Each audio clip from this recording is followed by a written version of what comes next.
Hello everyone, this is Enamul Haque from Dhaka, Bangladesh. And this month we are going to discuss with the US election. We had one episode before the election, and now it's a new challenge coming for everyone in the world. Trump has won the election. I think the new Republican government has come to the power probably with more strength than we ever before. The House, the Senate, the Congress, they have the majority in both cases.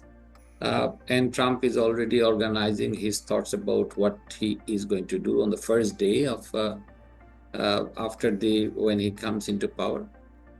And there are also quite a lot of news on the media that affects Canada, and Mexico in terms of the free trade zone that is there between Canada, Mexico, and USA.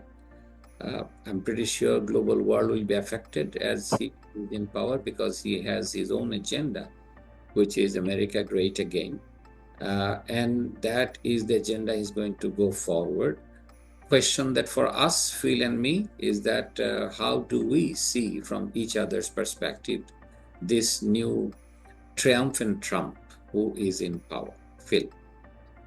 Yeah, thanks, Enamul. Philip Shaw here from Dresden, Ontario, saying hello to all our East-West viewers again this month.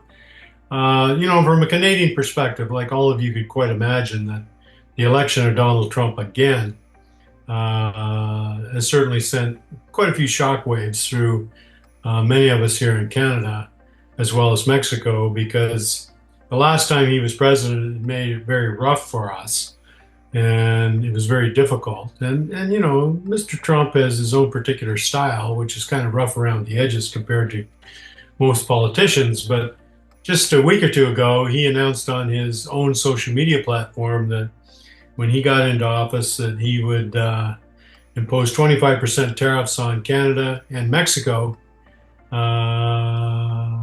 especially if they didn't stem the rise of illegal immigration into the United States, as well as the movement of drugs, fentanyl specifically from Canada and the US, and from Mexico and the US. And when that happened, that sent shockwaves through our political culture here, certainly did through Mexico as well. In Canada, we didn't respond all that well. Both the federal and provincial governments are I wouldn't say they're hysterical, but it's just a very difficult thing. If you ever had 25% tariffs on Canadian goods in the United States, we're the largest trading partner, it would reduce our GDP by about 4%. Our Canadian border, and Enamul can attest to it, he's been across the Canadian-US border many times. The only thing that crosses the US-Canada border is moose and deer and things of that nature. We have had a rise of migrants coming from Canada to the United States last year, but it equals to about 50 people a day across a border that's 5,000 kilometers long. At the same time, Mexico responded very strongly and said that they would retaliate with their own tariffs if the Americans went ahead with the 25% tariff. And they said that they have stemmed the flow of any caravan of migrants coming out of Central America, and they've reacted very, very differently from what the Canadians have. And of course, Mr. Trump also said he put on a 10% tariff on any Chinese goods coming into the United States. Okay, so I'll let Enamel talk about the effect that the Chinese response to Mr. Trump, but you got to remember that this is the first part of something that is going to happen a lot in the next 4 years. And it just lends to a very unstable atmosphere in North America between Canada and Mexico and the United States. I haven't even chatted about what might go on with South America to a large extent, and Mexico has responded strongly again. So, there's difficulties ahead, and maybe Mr. Trump gets in office and changes his mind because that's been the nature of what he's done in the past. But certainly, it is what it is, and Canadians have to take it very seriously. Mexicans do as well, and certainly China will as well. But I'm interested to see what Enamel feels about the new American administration and how it might manifest its influence throughout the rest of the world. Thank you. Thank you, Phil. No, I think you pointed out a few things very interesting because for me, when I look into this, I never thought Canada and US will come to this point. I think that is one of the biggest surprise that for me when I see that. Because Canada is always be a trusted friend of United States. Mexico probably was not as much as Canada, historically also. Uh, but I think when Trump was there before, his relationship with the Europe was also not very friendly. He had very hard time dealing Yeah, with the NATO especially, right? yes NATO with in especially he had hard time dealing with it. So this time he has come back with more power. When I see that, and honestly speaking, I see this as a sign of a weak America.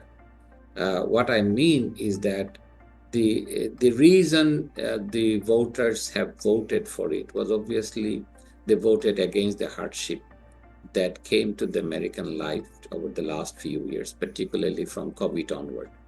So people were looking for a strategy to get a better life. And on that, Trump has given them a pathway.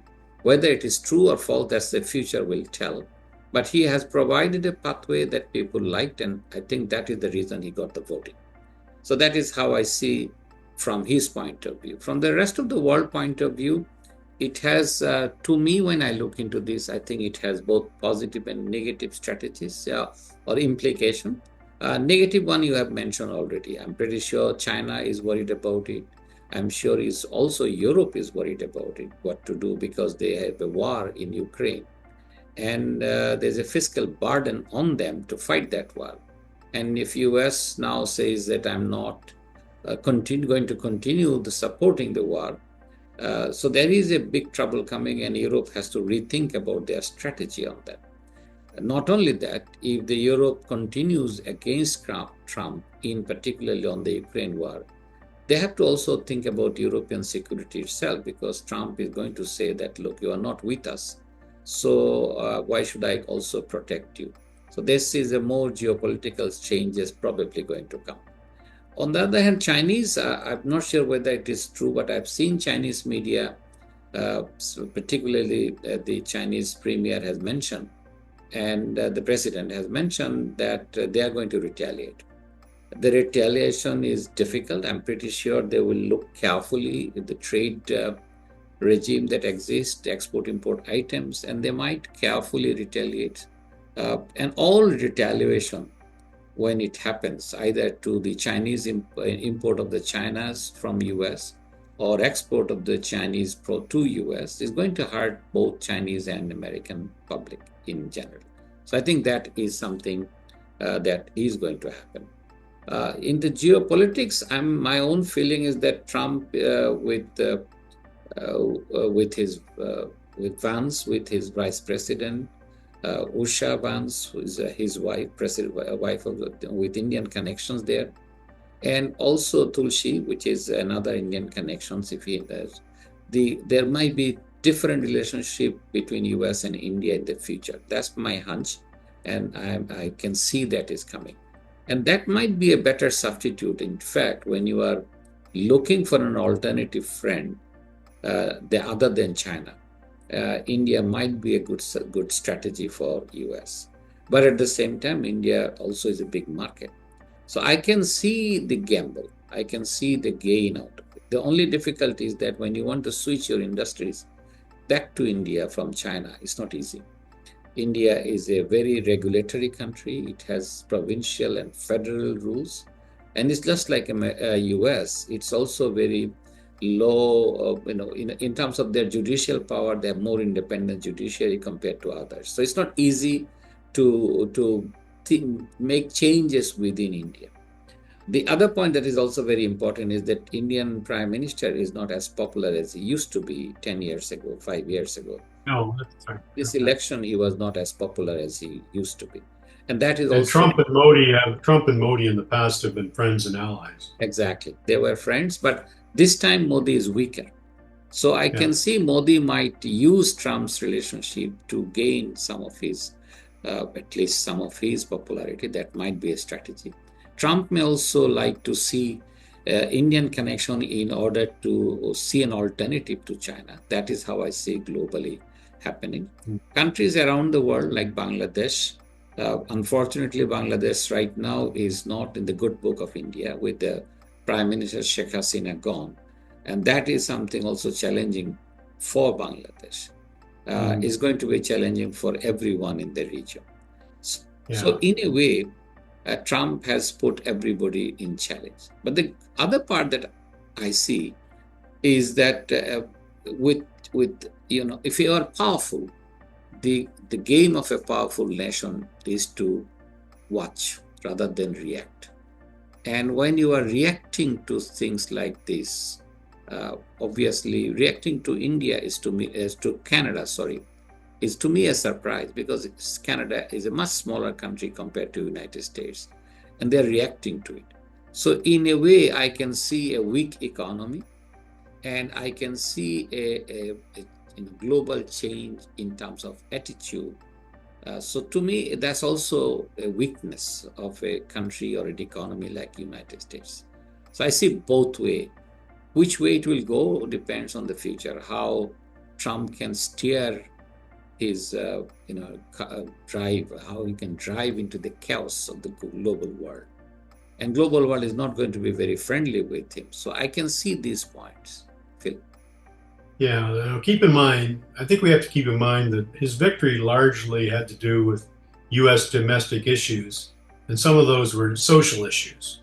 You had mentioned that not only does he have the Senate and House of Representatives, but he also has a U.S. Supreme Court in his behind him, because the man has a litany of convictions that are being withdrawn now because he's the president of the United States, and so a lot of his victory depended on U.S. domestic political issues, and some of them were social issues. So some of the things that you were saying that he may have a certain view on, or he might care about a certain thing. It's hard to say whether that's true or not, simply because it's looked at as kind of an apathetic view of things, because U.S. domestic policy is much more of his forte. But having said that, you got to wonder what is going to happen with Ukraine and Russia, because, as you know, he said he'd solve it in one day, right? Which doesn't make any sense. But obviously something's going to happen there. Obviously something's going to happen there. I don't know what it is. He says he doesn't like all the killing. Well, that's a good thing that he doesn't like all that. But how do you see that going, that particular conflict with his influence on it? Yeah, I can see that. I can see that he is under a bigger challenge. Saying things in public is a rhetoric is much easier. Doing things is much more difficult. Yes. But you can also feel what Russia is doing. Russia is pushing his war machines faster than before, just to make sure that if the ceasefire happens, if the war stops, they have most of the land gain. They have, So these are issues happening. But I can see also, if you think carefully, there is another new world is coming up, which is the Georgia. So I can see one trouble is following another trouble. It's not going to be easy for the world, and I don't think it was never easy. So setting those aside, I think the most important part, Trump might, if he can address the social issues within America, if he can address the cost of living within the United States, that should be his first choice of dealing with it. And that might change things. Obviously, if he cannot handle this properly, it will create more trouble even for him, because he has to face a new election in 2 years' time, not the presidential election, but Congress election, and part of the Senate. So he has to worry about that. So, but I think he's going to do what he has promised on many issues, on many fronts. Well, I think you're right, and I think it's partly because he won't. This is his last term. He's not going to run again because constitutionally he can't run again. And you're going to get President Trump without guardrails like he had in the first term. And so unfortunately, from a Canadian perspective, that looks like deep water ahead, or uneven water ahead. I don't know if it'll be quite the same for the rest of the world, but it certainly feels uneven from this side, I tell you that. Okay, with that, let us end our East West this month, and I will see you again next month. Happy New Year. Okay, Happy New Year.